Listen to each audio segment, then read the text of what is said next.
कलयुग में ही पार्ट बजाना शुरू करे, कलयुग के अंत में ही आकर के पार्ट बजाना शुरू करे, तो भी 4 अवस्थाओं से पसार जरूर होती है। हाँ, कोई आत्माएं हैं जो पूरे 84 जन्म इस सृष्टि रूपी रंगमंच पर ऑलराउंड पार्ट बजाती हैं, पूरे 84 जन्म लेती है।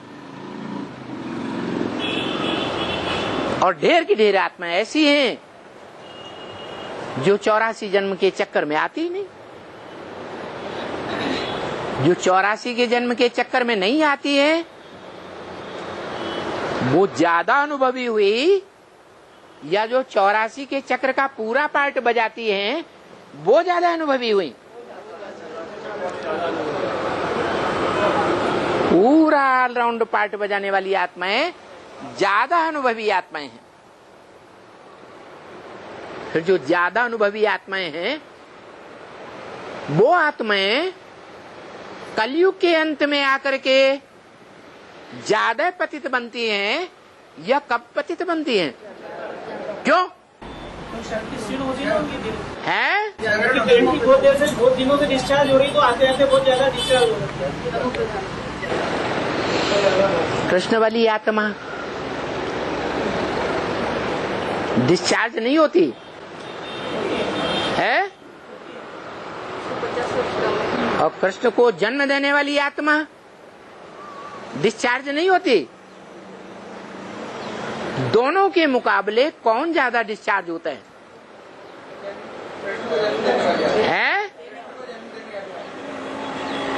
जो कृष्ण को जन्म देने वाली आत्मा है वो ज्यादा डिस्चार्ज होती है। क्यों? सबसे पहले आती है, सबसे पहले आती है। ऑलराउंड पार्ट बजा रही, काफी दिनों से ऑलराउंड पूरा पार्ट बजा रही है, तो उसके जन्म पूरे ज्यादा हो गए, ज्यादा जन्म हो गए, तो उसके ज्यादा जन्म हुए, उस हिसाब से जब संगम युग में आएगा तो वो जन्म भी उसका एक जन्म उससे ज्यादा ही होगा, इसलिए ज्यादा डिस्चार्ज होगा। नहीं, मूल कारण है जो जितना बड़े आदमी का बच्चा होता है वो कुसंग में आकर जास्ती गिरता है। क्या? जो रुद्रमाला के बच्चे हैं वो साक्षात रुद्र के बच्चे हैं, उनमें ये स्वाभिमान रहता है।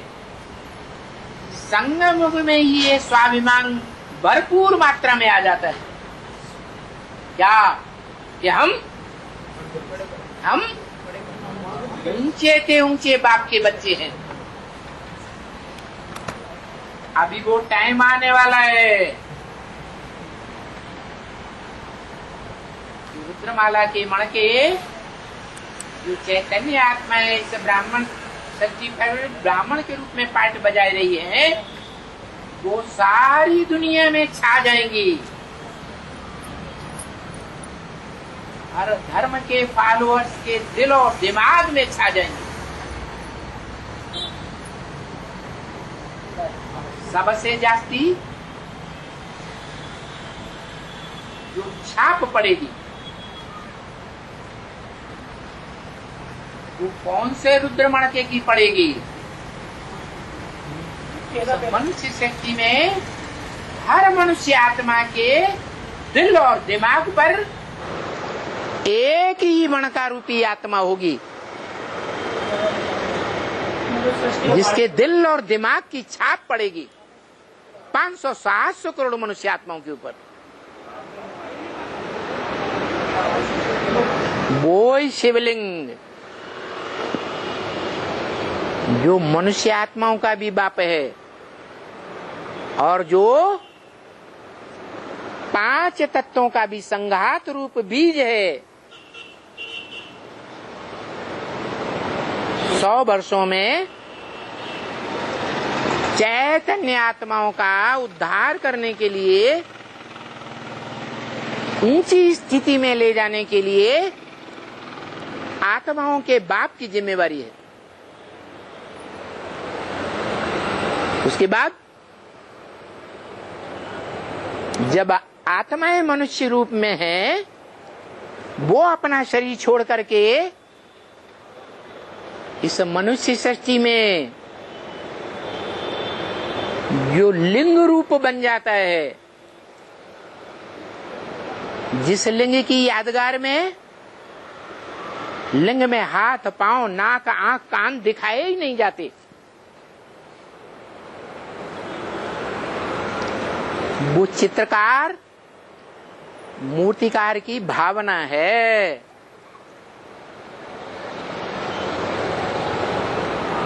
कवि की भावना है, सात्विक भावना है। क्या कि लिंग तो है, जिस लिंग में देह की इंद्रियां नहीं दिखाई गई हैं। कारण देवान से मुक्त हो जाता है। कारण ये है कि वो आत्मा अपने बाप की याद में इतनी मस्त रहती है, प्यार में इतनी मस्त हो जाती है, जिसका नाम भक्ति मार्ग में पड़ा है। महाभारत में क्या नाम पड़ा है?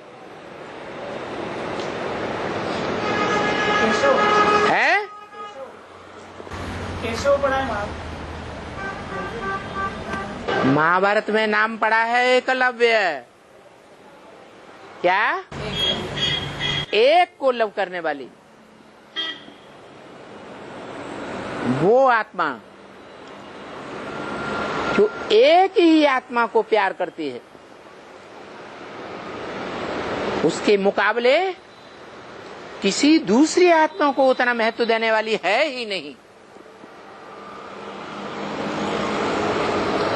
सभी मनुष्य आत्माओं से नष्ट मोह और एक का स्मृति लब्धा। आखिरी परीक्षा क्या है? नष्टो मोहा स्मृति लब्धा। उस आत्मा की ये फाइनल पेपर कब हुआ?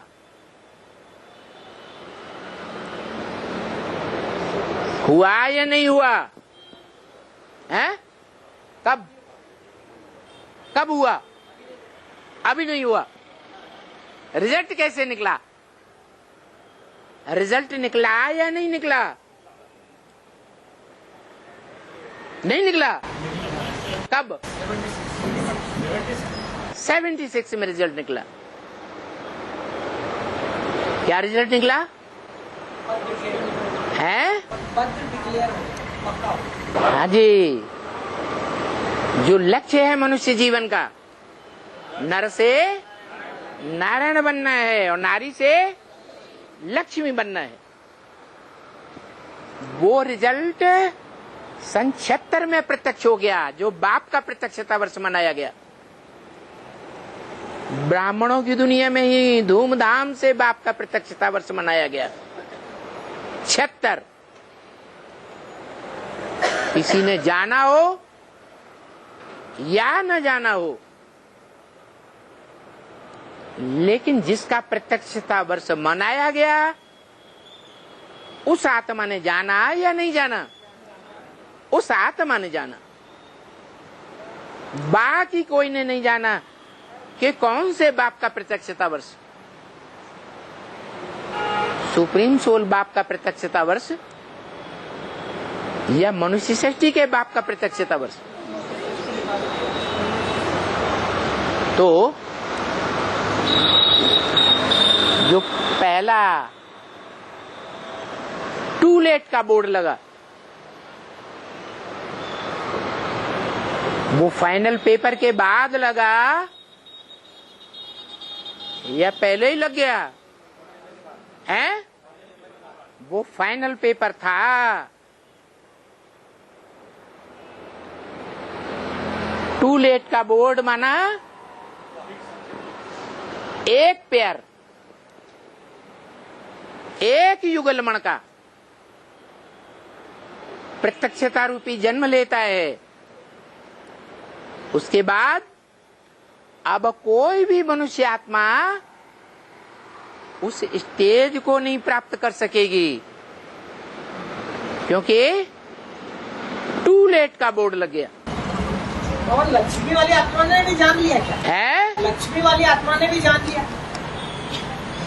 अभी अभी बताया। कोई आत्माएं होती हैं भावना के ऊपर पक्की रहती हैं, डटी रहती हैं, हिलती नहीं है, और कोई आत्माएं बुद्धि के आधार पर डटी रहती हैं। तो जो लक्ष्मी वाली आत्मा है वो बुद्धिवादी है या भावनावादी है? कौन से बाप की बच्ची है? ब्रह्मा बाप की बच्ची है। ब्रह्मा बाप साक्षात्कार से अपने पार्ट को पहचाना या ज्ञान के आधार पर अपने पार्ट को पहचाना है? साक्षात्कार के आधार पर पहचाना। तो बाप में ज्यादा प्योरिटी होती है या बच्ची में ज्यादा प्योरिटी होती है?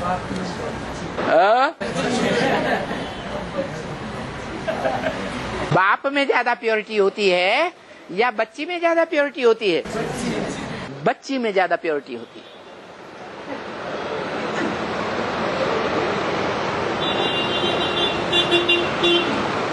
तो वो बच्ची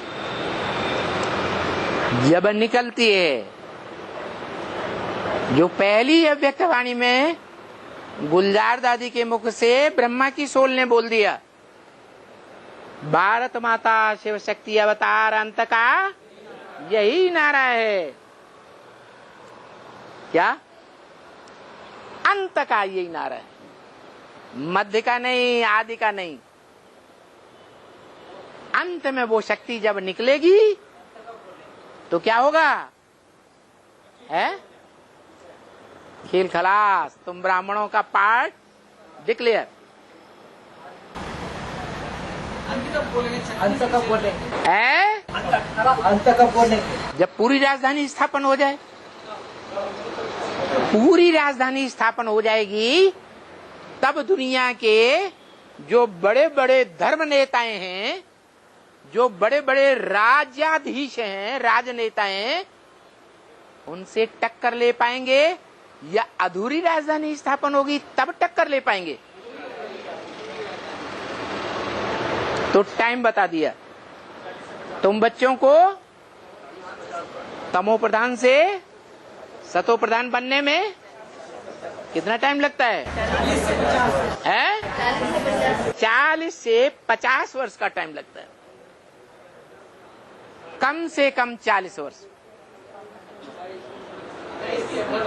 इसलिए कि पहली प्रत्यक्षता को हो गई 76 में। दो आत्माओं जो युगल रूप में प्रत्यक्ष होती हैं, अभी प्रत्यक्षता होना बाकी है 8 की।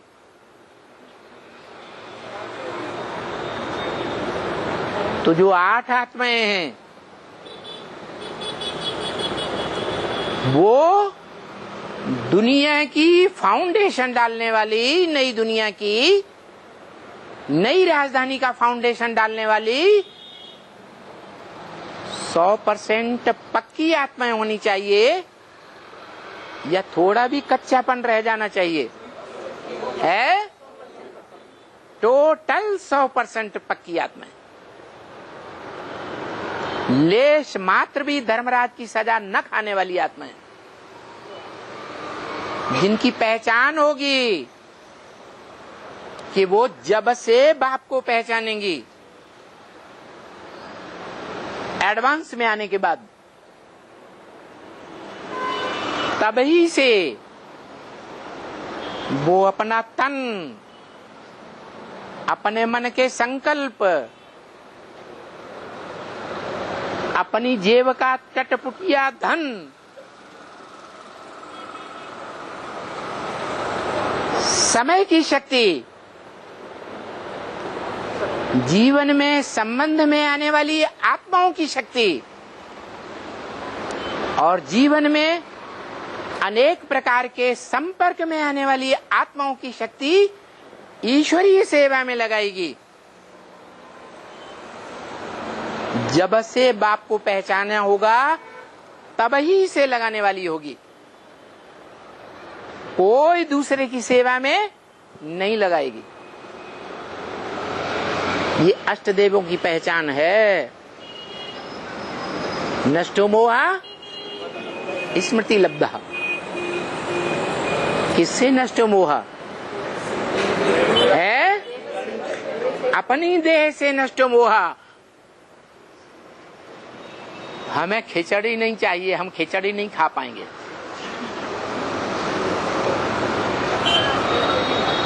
बंगाली होगा तो कहेगा मछली हम नहीं छोड़ सकते, भगवान मिले या न मिले। ऐसी आत्मा नहीं हो सकती। अपनी देह से नष्ट मोह, मना मुख का स्वाद भी नहीं चाहिए, पेट की पूर्ति भी नहीं चाहिए। बाप ने पहले ही अभयदान दे दिया, मेरी सेवा में रहने वाले बच्चे भूख नहीं मर सकते। दुनिया वाले भूख मरेंगे, ऐसा अकाल पड़ेगा पानी की बूंद नहीं मिलेगी, अनाज का दाना नहीं पैदा होगा। कुछ भी हो जाए, मेरे बच्चे भूख नहीं मर सकते। तो फिर चिंता किस बात की है? अपनी देह की चिंता, देह के बाल बच्चों की, पत्नी की चिंता रहेगी? नहीं रहेगी। दूसरी बात, जो आत्माएं बाप के ज्ञान को महत्व देने वाली होंगी, श्रीमत को महत्व देने वाली होंगी, वो आत्माएं पाप कर्म से बचेंगी या पाप कर्म करने में संलग्न बनी रहेंगी, बची रहेंगी। इस तरह की आत्माएं ज्ञान में आने के बाद धर्मराज के पाठ से बहुत डरती है, क्योंकि वो आत्माएं हैं जिन्होंने देखा है, आंखों से देखा है धर्मराज के विकराल पाठ को नजदीक रह करके, औरों ने देखा हो न देखा हो, तो सबसे ज्यादा उनके अंदर वो भय बना रहता है। इसका धर्मराज के पाठ का। वो ऐसा पाठ बजा ही नहीं सकती कि कोई की हत्या कर दें या सुसाइड कर लें, क्योंकि आपघाती महापापी कहा जाता है। ऐसे जघन्य कर्म करने वाली आत्माएं दूसरे धर्मों में होती हैं, परधर्म को स्वीकार करने वाली होती हैं, स्वधर्म में डटी रहने वाली नहीं होती। जो स्वधर्म के पक्के हैं वो कभी भी आत्मघात कर ही नहीं सकते। आत्मघात वो करते हैं, उनके मुख से निकलता है हम मर जाएंगे। क्या परिवार वालों को, चाहे लौकिक हो चाहे अलौकिक परिवार वाले हों, उनको धमकी देंगे क्या हम मर जाएंगे। उनको ध्यान ही नहीं रहता हम माने कौन। हम माने अविनाशी आत्मा या विनाशी देह है।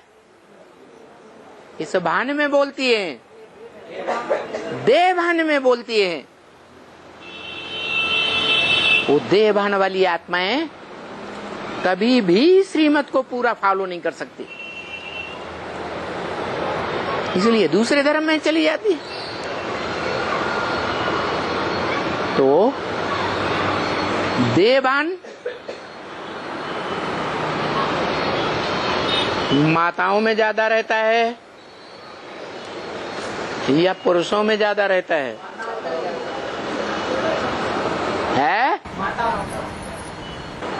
और शिव बाप जिसमें प्रवेश करता है, पहले पहले जो मनुष्य सृष्टि का बीज है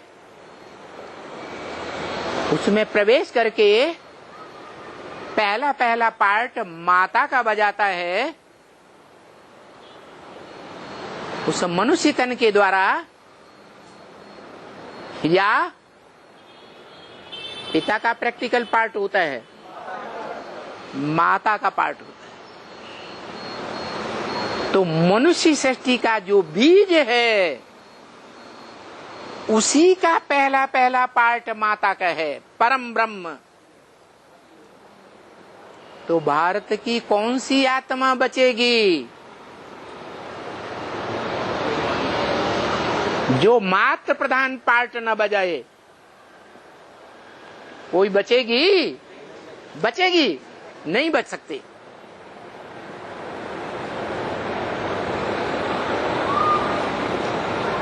चाहे वो त्रिदेव हो, चाहे वो सतयुग की 2 करोड़ आत्माएं हों, चाहे त्रेता के अंत की 8-10 करोड़ देव आत्माएं हों, चाहे 33 करोड़ देव आत्माओं के रूप में पार्ट बजाने वाली सनातन धर्म की आत्माएं हों,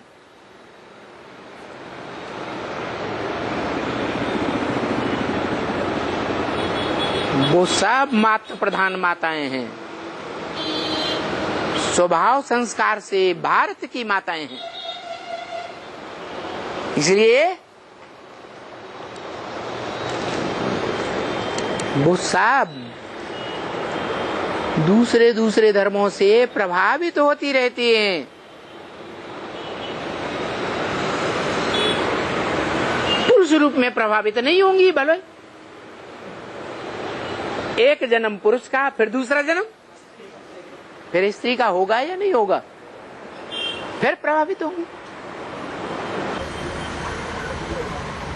लेकिन बाबा, हाँ, 40 वर्ष तो और अभी एड हो गया।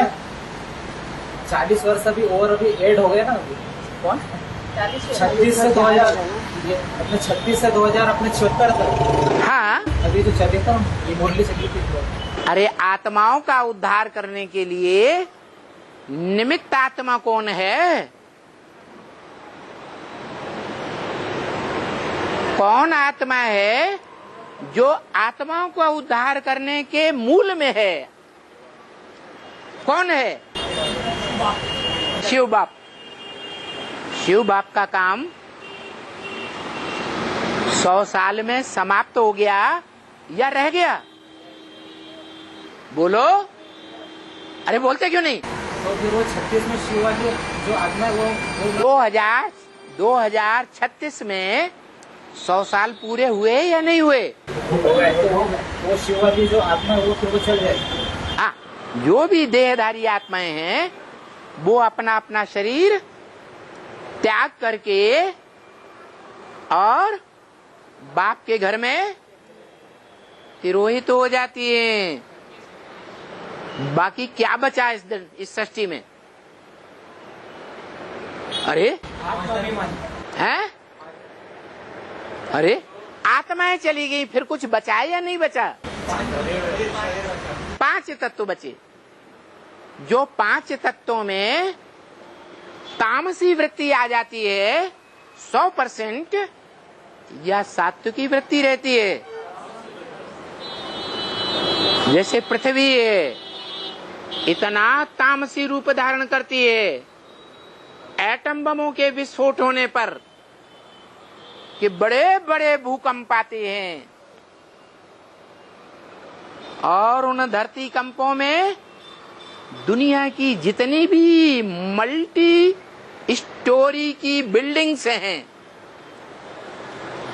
या 1-2 स्टोरी की बिल्डिंग हैं, सब धराशायी हो जाती है।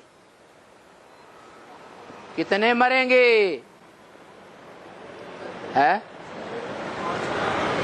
अरे दुनिया की बड़े से बड़ी आबादी का विनाश भूकंप से होगा या नहीं होगा? होगा। वो क्या 36 में ही होगा? है? वो मतलब 36 में होगा कि मतलब बाद में होगा वो 76? अरे 2 सेकंड बाद में समझ लो, एक्यूरेट तो कभी बताया नहीं जाता। बाबा एक मुरली में अभी 2076 का बता दिया है? मुरली में अभी 2076 का बता दिया। क्या बता दिया? है? 2076 का क्या बता दिया? 2076 में होगा। क्या होगा? विनाश किसका? क्योंकि सूर्यवंशियों के लिए अपने संगम की शुरुआत होती है 76 से, तो वो 76 से मतलब 100 वर्ष अपन जोड़। कुछ नहीं समझा। पुरुष माने क्या है? पुरुष माने आत्मा। और कितनी आत्माएं हैं मनुष्य सृष्टि में? 500-700 करोड़। वो सभी मनुष्य आत्माएं एक दूसरे से उत्तम है या नहीं है? तो पुरुषोत्तम संगम युग में उत्तम आत्माओं की प्रत्यक्षता हो गई, तो फिर विनाश का कार्य होना चाहिए या नहीं होना चाहिए?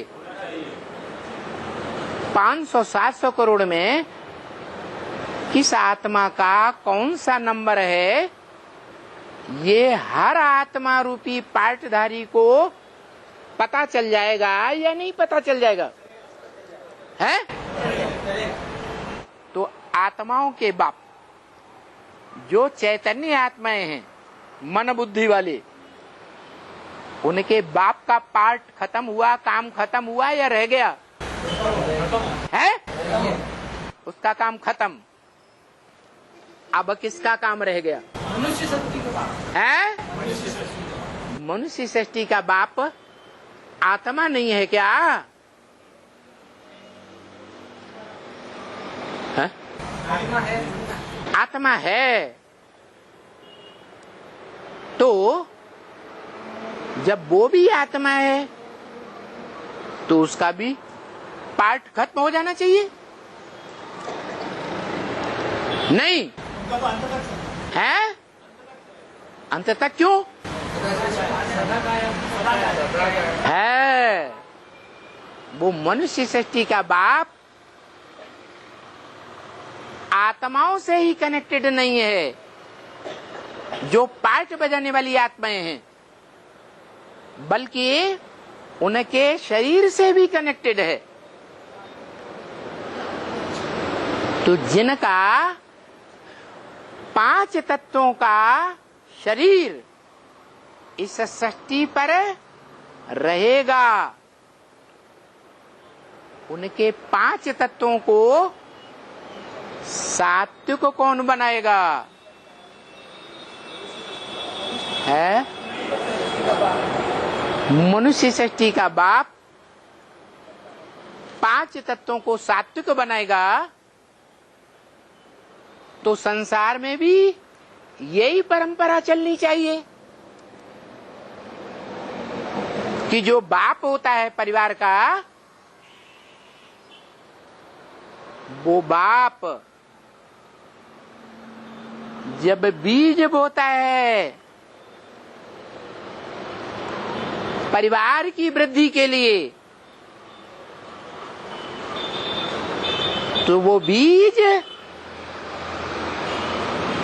चैतन्य होता है या जड़ होता है? हैं?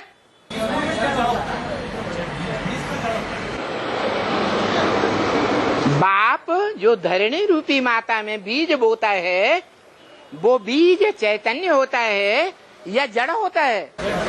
हैं? जड़ होता है। वो बीज भ्रूण बनता है तो भी जड़। वो भ्रूण हाथ पांव नाक आंख कान वाला जड़ पुतला बनता है 4-5 महीने में, तो भी जड़ होता है या नहीं होता है? वो जो जड़ पुतला बना, उस पुतले में कभी कभी ऐसा भी होता है, कोई अंधा पैदा होता है या नहीं होता है?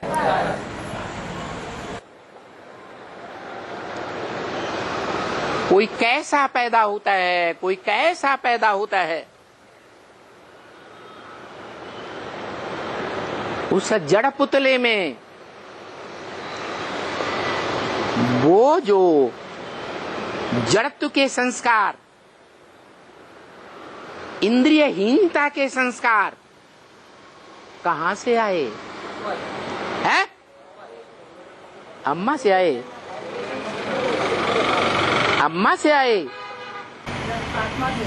हाँ, कोई व्यक्ति है, बाप ने जब बीज बोया उसी समय से कोई व्यक्तित्व है इस संसार में जिसके पाप पुण्य का हिसाब किताब, उसका जो वाइब्रेशन बनता है शरीर के आसपास, जो 4-5 महीने के अंदर शरीर छोड़ने वाला है, वो मनुष्य आत्मा का हिसाब किताब उस भ्रूण में चला जाता है। ये वाइब्रेशन काम करते हैं। इसलिए बोला कि नरक में मरेंगे तो नरक में जन्म ले लेगा, और स्वर्ग में मरेंगे तो स्वर्ग में जन्म मिलेगा। अरे हम तो सब नरक में ही बैठे हैं। कि स्वर्ग में कोई बैठा है? हैं? नरक में ही बैठे हैं। इसका मतलब हमें स्वर्ग में जन्म कभी मिलेगा ही नहीं। हैं? हाँ जी, वाइब्रेशन की बात है। जैसा जैसा भाव है हमारा, जैसा जैसा वाइब्रेशन है हमारा, अगर हम सुख के वाइब्रेशन में जिंदा हैं और लंबे समय तक हम सुख के वाइब्रेशन में जिंदा रहे हैं, तो मृत्यु के समय कैसा वाइब्रेशन बनेगा? सुख का ही वाइब्रेशन बनेगा। सारा वायुमंडल सुख का बनेगा। जैसे लक्ष्मी नारायण के चित्र में देखो, ज्ञान प्रकाश के वाइब्रेशन में है, ज्ञान प्रकाश की दुनिया में है कि भौतिकवादी दुनिया में है? पंचभूतों की दुनिया उनके दिमाग में काम नहीं कर रही है। उनका दिमाग, उनकी मन बुद्धि रूपी आत्मा आत्मिक मनन चिंतन में है, सृष्टि के आदि मध्य अंत के मनन चिंतन में है। आत्मा के 84 पार्ट कैसे चलेंगे, वो आत्मा अपने पार्ट के मनन चिंतन में है, अपने परिवार के भांतियों के पार्ट के मनन चिंतन में है। क्योंकि मनुष्य सृष्टि का बाप है, तो बाप बच्चों के जीवन की सारी एक्टिविटी को जानता है। वो सारी मनुष्य सृष्टि का बाप। तो उसका वाइब्रेशन सुख का वाइब्रेशन है, ज्ञान का प्रकाश का वाइब्रेशन है, या अंधकार का वाइब्रेशन है? अंधकार में आत्मा ठोकर खाती है, दुखी होती है, या रोशनी में ठोकरें खाती है? अंधकार में ठोकरें खाती है। प्रकाश में, ज्ञान प्रकाश में ठोकरें खाने की बात ही नहीं।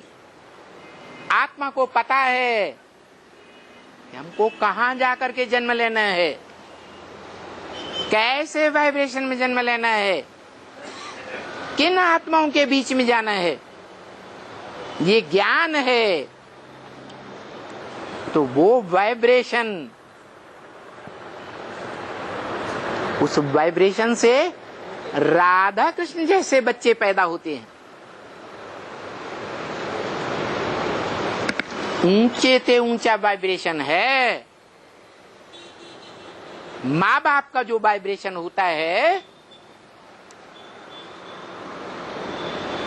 ऊपर की पीढ़ी का जो वाइब्रेशन होता है, वही वाइब्रेशन क्या नीचे वाली पीढ़ियों का भी होता है? कमजोर हो जाता है। तो उनका है ऊंचे से ऊंचा वाइब्रेशन। उनके जो बच्चे पैदा होते हैं, उनमें वो वाइब्रेशन पैदा नहीं होता कि शरीर रहते रहते वो अपनी मन बुद्धि आत्मा को ऐसा सेट कर लें कि ज्ञान की रोशनी में ही रहें। अज्ञानी बन करके मोह अंधकार में पड़ करके गुलजार दादी में बार बार प्रवेश न करें। ये वाइब्रेशन रहता है? नहीं रहता। अंधकार का वाइब्रेशन, भटकने का वाइब्रेशन है। हाँ, लगन पक्की है कि कच्ची है? लगन पक्की है। इसलिए लगन के आधार पर अंत में जाकर के वो आत्मा भी जो बाप का पहला बच्चा बनने वाली है षष्ठी रूपी रंगमंच पर, जिस बच्चे पर बाप का दिल है, वो बच्चा जब बाप की प्रत्यक्षता होती है, उसी क्षण बाप के साथ साथ बच्चे की भी प्रत्यक्षता रूपी जन्म हो जाता है। क्या कहा? नहीं समझा? माना कृष्ण वाली आत्मा कहो, दादा लेखराज ब्रह्मा वाली आत्मा कहो, वो आत्मा निश्चय अनिश्चय के चक्र में आते आते, जन्म मरण के चक्र में आते आते, अंत में बाप समान स्टेज को धारण करती है या नहीं करती है? बाप को पहचानती है या नहीं पहचानती है? बाप जो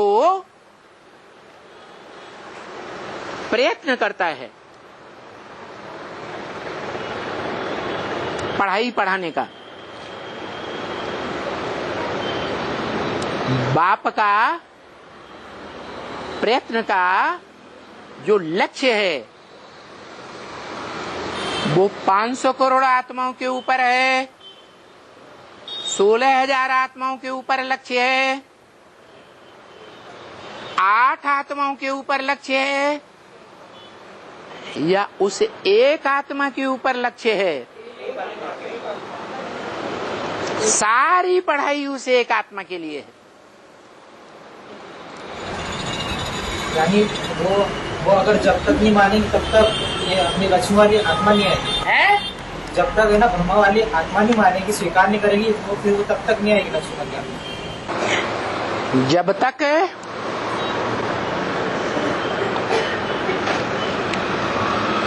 प्योरिटी में जन्म जन्मांतर अव्वल नंबर रहने वाली आत्मा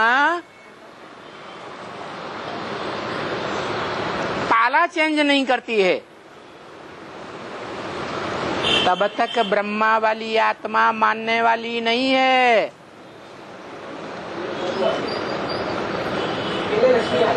क्या?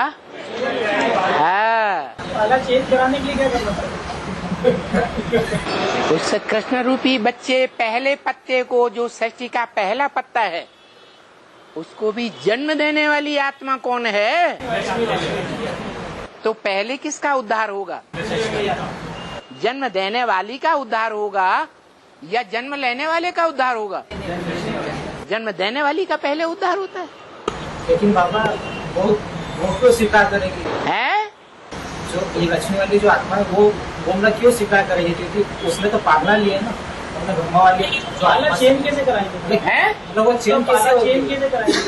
क्योंकि उसने तो पालना लिया है ना। जगदम्बा का नाम सुना है? सुना? वो जगत की अम्बा है या नहीं है? सारे जगत कलयुग के अंदर होता है या सतयुग में सारा जगत त्रेता में होता है? तो कलयुग के अंत में जो जगदम्बा है वो भारत की भी अम्बा है, बनती है कि नहीं बनती है?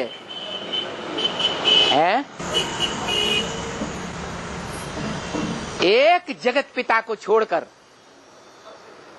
वो सबके ऊपर राज्य करेगी या कोई आत्मा छूट जाएगी?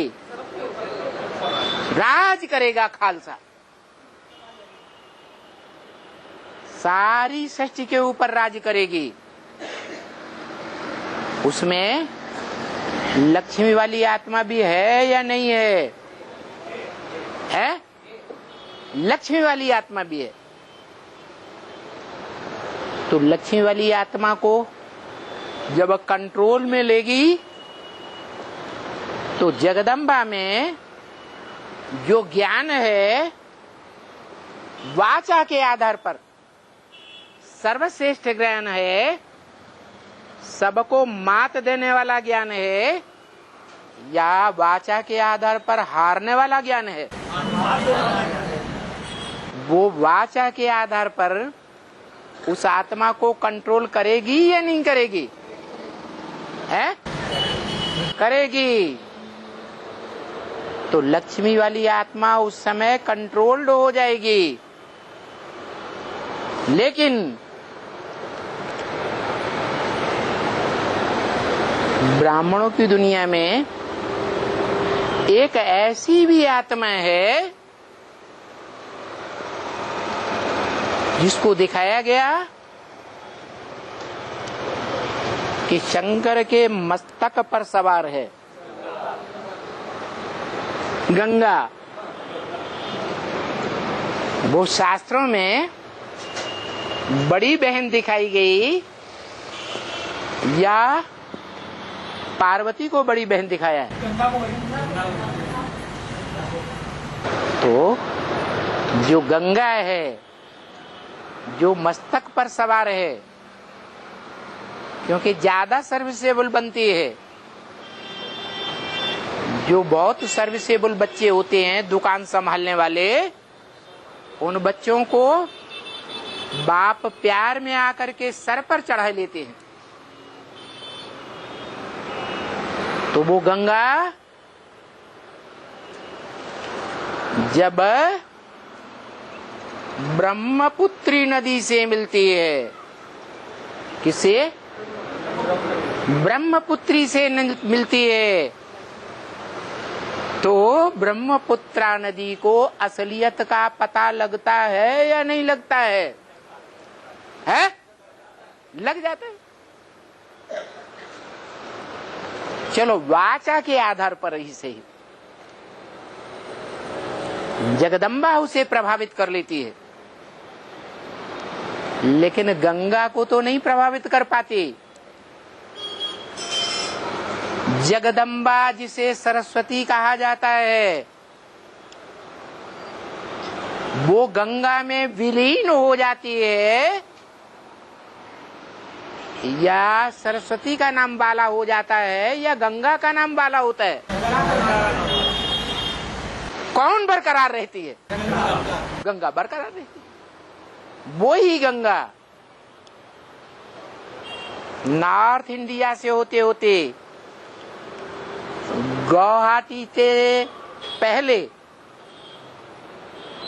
ब्रह्मपुत्रा नदी से मिलती है। दोनों नदियां जब मिलती हैं, जबकि पता है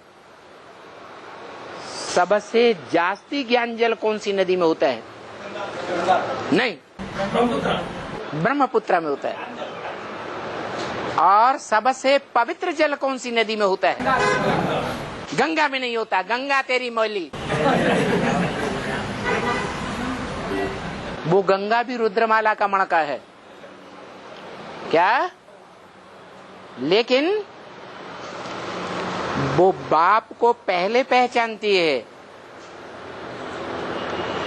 क्या? पहले पहचानने वाली जो नदी है वो जब ब्रह्मपुत्री नदी से मिलती है तो ब्रह्मपुत्री को असलियत का पता लग जाता है।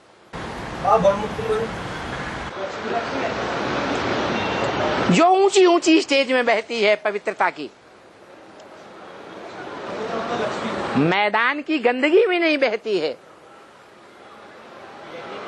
कौन सी नदी है? कौन सी नदी है भारत में जो पहाड़ों पर ऊंची ऊंची स्टेज में बहती हुई आती है? ब्रह्मपुत्री नदी। नाम क्या दिया? ब्रह्मा की पुत्री। भक्ति मार्ग में ब्रह्मपुत्री नाम है। बाबा ने नाम दिया है ब्रह्मपुत्रा। क्या? क्योंकि बाबा तो आत्मिक रूप में देखते हैं। तो जो ब्रह्मपुत्रा नदी है, जन्म जन्मांतर की पवित्रता के संस्कार होने के कारण वो प्रैक्टिकल जीवन में उस ज्ञान को ज्यादा गहराई से पकड़ लेती है। और जब सागर से मेल होता है, गंगा, यमुना, सरस्वती और ब्रह्मपुत्रा, तो भक्ति मार्ग में कहते हैं गंगा सागर का मेला। लेकिन वास्तव में देखा जाए तो गंगा में इतना पानी नहीं होता है। ज्यादा जल किसमें होता है? ब्रह्मपुत्र में। तो ब्रह्मपुत्रा और सागर का मेल होता है। जब मेल होता है उस समय की यादगार अभी भी चली आ रही है। जब वहां मेला लगता है, जिस मेले का यादगार है, और मेले बार बार, और गंगा सागर एक बार, माघ मास में होता है शायद। तो उस समय एक तरफ से इन सभी नदियों का बाढ़ का पानी जाता है और दूसरी ओर से सागर उछाल मार करके बड़ी बड़ी ऊंची लहरें मारता है। दोनों की टक्कर होती है। सागर की ऊंची ऊंची लहरों की टक्कर होती है और नदियों की ऊंची ऊंची टक्कर होती है पानी की, ज्ञान जल की। रुको, तो दीवार जैसी खड़ी हो जाती है। एक बार नहीं, बार बार दीवार खड़ी होती है।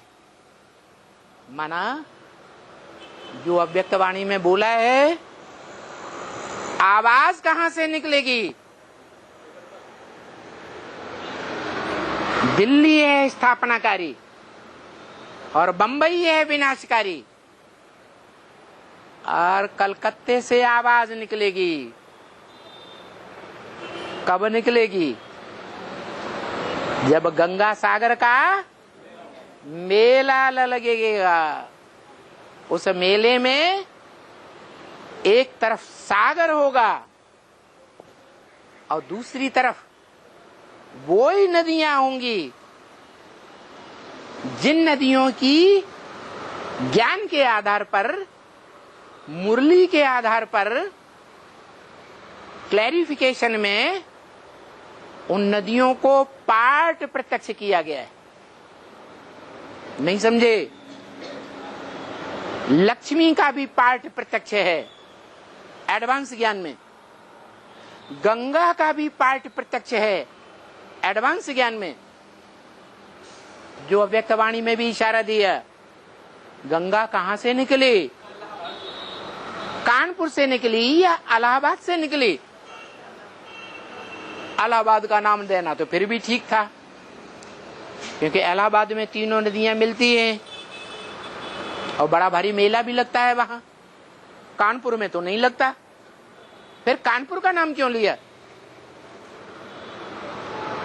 इसलिए लिया कि जो बेसिक में गंगे दादी थी वो भी कानपुर की इंचार्ज बनी, बनाई गई इसलिए कि वो शास्त्रों में ज्यादा होशियार थी। और एडवांस ज्ञान में पहला एडवांस ज्ञान लेने वाली जो कन्या निकली वो कानपुर की गंगा निकली। इसलिए अव्यक्तवाणी में बोला, गंगा कहां से निकली? कानपुर से निकली या इलाहाबाद से निकली? क्वेश्चन करके छोड़ दिया। अब कानपुर का नाम लेने का क्या मतलब? तो जो आदि में एडवांस में कन्या निकलती है वो तो सभी कन्याओं के बीच ज्ञान में ज्यादा सात्विक होगी या तामसी होगी? है ज्यादा सात्विक होती।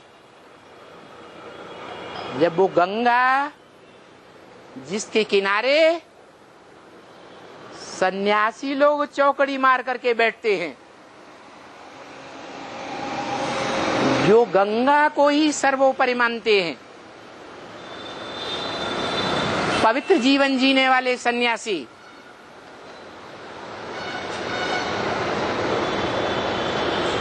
वो गंगा ही उनकी आराध्य देवता है। शास्त्रों में सबसे बड़ा सन्यासी कौन? भीष्म पितामह। वो भीष्म पितामह किसको आराध्य मानता था? गंगा को मानता था। तो रुद्रमाला में गंगा जो है वो सन्यासियों की मुखिया है, जो पवित्रता में भले अज्ञान युक्त पवित्रता है तो भी पवित्रता को मान सबसे जास्ती देते हैं या कम मान देते हैं?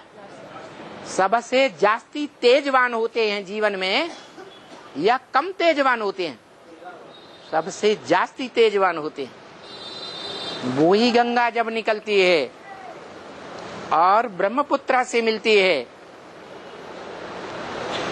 और साथ में जगदम्बा भी महाकाली के रूप में कलकत्ते में नदियों के साथ मिलती है, जो महाकाली का पूज्य स्थान माना जाता है। महाकाली की ज्यादा पूजा कहाँ होती है? कलकत्ते में। काली कलकत्तेवादी प्रसिद्ध है। ये सभी नदियां मिलकर के सागर से टक्कर लेती हैं, उसी सागर से उनको ज्ञान में जन्म मिलता है और उसी सागर से वो टक्कर लेती है। नहीं समझ में आया? है नहीं आया?